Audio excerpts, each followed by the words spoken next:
आता पाहूया टॉप 9 मोठ्या बातम्या। रवींद्र चव्हाण महाराष्ट्र भाजपचे कार्यकारी अध्यक्ष, भाजपच्या अधिवेशनाच्या पूर्वसंध्येला जेपी नड्डांकडून नेमणूक। सिंदखेड राजा इथे आज जिजाऊ जन्मोत्सव सोहळा साजरा होतोय। राजे लखोजीराजे जाधव यांच्या जुन्या असलेल्या राजवाड्यामध्ये सकाळपासूनच गर्दी, प्रशासनाच्या वतीनं शासकीय पूजा संपन्न।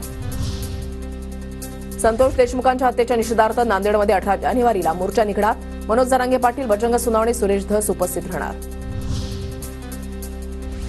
शिवसेनेमध्ये प्रवेश करण्यासाठी राजेश विटेकरांच्या सर्टिफिकेटची गरज नाही। शिंदेगडाचे नेते सईद खान यांचा राजेश विटेकरांना जोरदार प्रत्युत्तर। सईद खान यांच्या पक्षप्रवेशावर विटेकरांनी केली होती टीका। शरद पवार गटाच्या खासदार सुप्रिया सुळेंचा आज परभणी दौरा। सोमनाथ सूर्यवंशी कुटुंबियांची सांत्वनपर भेट घेणार। विजय वाकोडेंच्या निवासस्थानी सुद्धा जाणार। टोरेस घोटाळा प्रकरणामध्ये आतापर्यंत 9 कोटींचा मुद्देमाल जप्त। आर्थिक गुन्हे शाखेकडून टोरेसच्या विविध शाखांमधून मुद्देमाल जप्त। कंपनीकडून बक्षीस म्हणून गाड्या स्वीकारणाऱ्या 15 गुंतवणूकदारांची ओळख पटली।